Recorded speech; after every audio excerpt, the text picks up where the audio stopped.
My mother-in-law told me something surprising. She said, "We're going to live together now.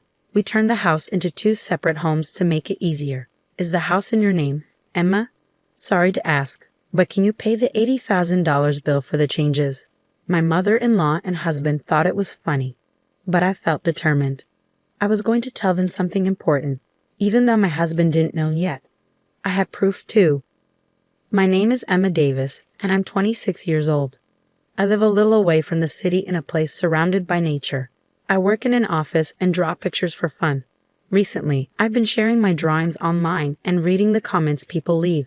My husband, who is 3 years older than me, and I have been happily married and living in our beloved old farmhouse since we got married.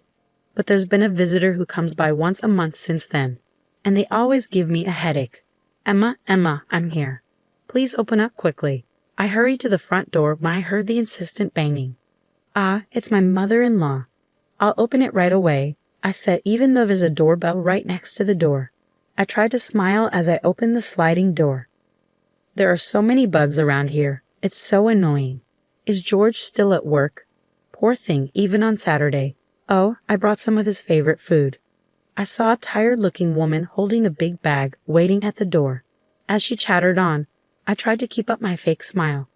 This visitor, who comes once a month, is none other than my husband's mother, my mother-in-law. Since my husband is an only child, she feels it's her duty to look after him even after we got married.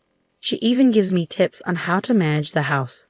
Last time she visited, she rearranged the whole fridge, making it a hassle for me to prepare breakfast the next day. I remember my husband telling me before we got married, if my parents ever need care, we'll live together. I hope you understand. I'm disappointed at the thought of leaving our lovely old house when the time comes, but I've accepted it. What bothers me more is the idea of living with my mother-in-law all the time. I feel sorry for my husband, as it's not something I'm looking forward to. Fast forward 2 years into our married life in the farmhouse. My husband told me that his father slipped on the stairs at home and broke his leg. They'll need our help from now on. Let's live together, just like we talked about before we got married. Yes, I'm worried too. So I think it's a good idea. Can I still do my drawings? I was concerned about my father-in-law's health, so I agreed to move in with them without hesitation. But I was worried that taking care of my in-laws and doing housework might leave me with no time for my drawing hobby. Whether he knew about my worries or not, my husband just said, "I want you to focus on the house," and left for his office. Left alone in my room, I felt like I was giving up on my husband. As I looked through my drawings, I started sorting out my feelings. Just when I had decided to live with them, something unexpected happened. While I was at work, I suddenly felt numbness in my hands and feet and got really dizzy. I collapsed. Thankfully, a colleague called an ambulance, and although I wasn't in danger, it turned out I had had a stroke at a young age after a medical checkup. Even though I had been warned about high blood pressure during health checkups before, I regretted not taking it seriously and going to the hospital. From the time I found out about the illness to being hospitalized, including tests, surgery, and recovery, it took about 2 months. It all happened so quickly, and I realized my husband showed very little concern for me. After being diagnosed with a stroke at a young age, I called my husband with trembling hands. But all I heard was disappointment in his voice, saying, "So living together will have to wait, huh?" I couldn't believe he was more worried about living arrangements than my health.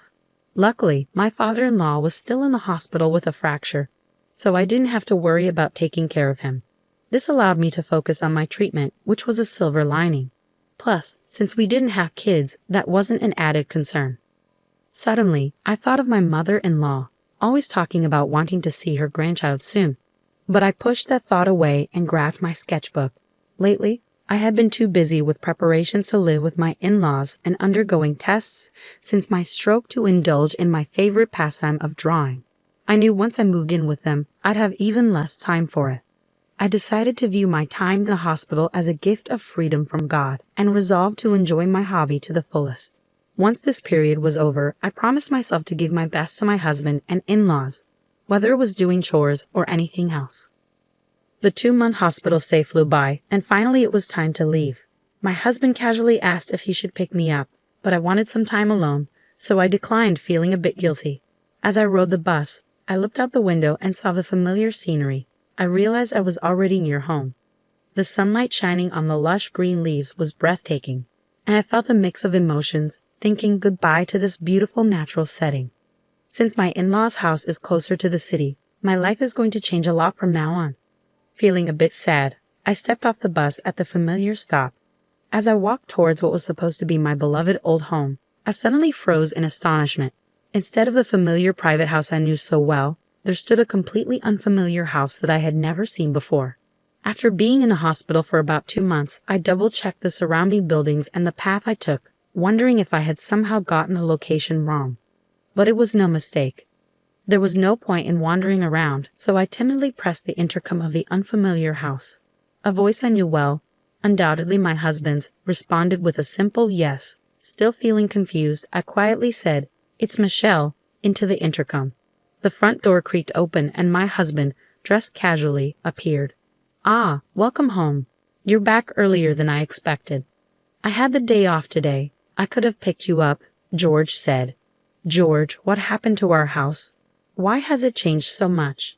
I interrupted him, feeling disbelief, noticing his relaxed demeanor, perhaps indicating he had just woken up with his messy hair. Ignoring my anxiousness, George only responded vaguely, "Huh, what's going on? What happened?" without addressing my question. Just then, laughter echoed from inside the house. Unable to believe it, I pushed past my husband and made my way to the living room. Opening the unfamiliar door leading to the living room, I saw my mother-in-law lying on a couch, watching TV. She was laughing heartily, holding her stomach. "Why is my mother-in-law in this house?" I asked, bewildered. "Michelle, welcome back.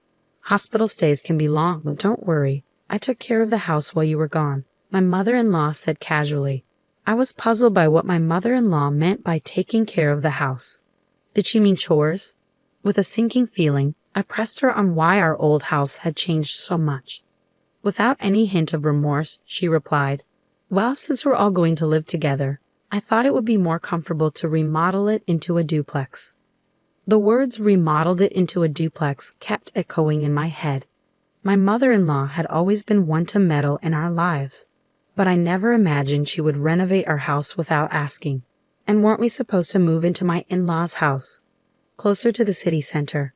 Every time she visited our old house, she complained about the bugs and the walk from the station. So why all the changes now? "Oh, and if something else important I have to tell you," my mother-in-law said, switching off the TV with a grin. "The remodeling costs a bit. I believe the title to this house is under your name, Michelle. I'm sorry, but could you handle the payment?"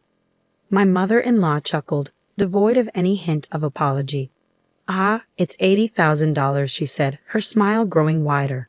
"That's the cost of remodeling, and the title to this house comes with it, Michelle. $80,000. Her unexpected words hit me like a punch to the head, and my legs started shaking. I couldn't even find the words to respond. As I stared at my mother-in-law, stunned and laughing without a care, my husband appeared at the entrance and slipped into the living room. Seeing him, I instinctively moved towards him, holding on to a faint hope that he would support me. I repeated to my husband exactly what my mother-in-law had said, desperately awaiting his reaction, but all I got from him was a cold reply. "Well, that sounds about right. You'll handle it, won't you?" That's just who he is. When I had a stroke, he cared more about our living arrangements than my health. He's the kind of man who listens to his mother's every word, no matter how absurd. A man who always believes his mother is right. My discomfort and dissatisfaction towards my husband reached a boiling point. Once it overflowed, I was done. With all my heart, I decided I would leave this family behind. "I understand now, George. I'm going to divorce you and your mother, Cecilia. And no, Cecilia, you can handle the renovation costs on your home." I declared this all at once and turned my back on them, intending to leave the room quickly, but they weren't going to let me go so easily. "I've been losing interest in you anyway, so it's no big deal. But remember, this house is in your name, Emma, so you have a responsibility to pay," George remarked. "That's right. Feel free to leave, but please settle your dues first," added Cecilia. I was astonished by their selfishness. I couldn't help but sigh. I was sure if I turned around, I'd see their smug faces grinning in victory, but I refused to look back. I stood tall and replied, "You keep saying the house is in my name, George, but did you forget that ownership has been transferred to you?" I revealed the truth, but they only laughed, thinking I was lying to avoid paying. That's when I brought up how George had asked me to change the property's ownership when we got married, as he didn't want the house to be in his wife's name for appearance's sake. Since I didn't particularly care about the property title, I had immediately transferred it to his name. Upon hearing this, their laughter abruptly stopped, and I could feel their panic gradually setting in. I don't recall saying such a thing. There's no proof anyway, George retorted. Anticipating this response, I turned back to face them, walked past them, and opened a drawer in a shelf from our old house. Let's see, it should be somewhere around. Ah, here it is. This is the proof, I said, taking out a document that listed the property and house ownership and showed it to them. When I pointed to the part that showed the ownership was in George's name, his face went pale. That's fraud. I never thought you'd actually do it, and I definitely can't pay such a huge sum of $80,000. George exclaimed. I was disgusted by my husband's reaction. He started yelling as soon as he realized the payment obligation was on him. Since a decent conversation seems impossible, let's communicate through lawyers from now on. Cecilia, your son seems to be in quite a pickle, so please take good care of him from now on, I stated calmly beside my loud husband. I smiled at my mother-in-law, who stood dazed, and finally turned my back on them, leaving their home for good. After that, my husband called several times, but I chose to ignore him entirely, opting instead to communicate formally through a lawyer, given our strained relationship and the issues with my mother-in-law. The divorce was settled without any problems. Regarding my husband's accusation that changing the property's ownership was fraud, it was determined that it was a mutual decision made when we got married 2 years ago. My lawyer reassured me with a smile that this was neither fraud nor anything illegal. With that, all the uncertainty inside me disappeared completely. It turned out that I was supposed to foot the bill for renovating the house as soon as I got discharged from a hospital. I couldn't help but appreciate the well-executed, spiteful move of pushing me into a difficult situation just after I had undergone surgery and rehabilitation and finally got discharged due to illness. In the end, since the house was in my husband's name, it was his responsibility to pay the hefty renovation costs, and he ended up cornering himself.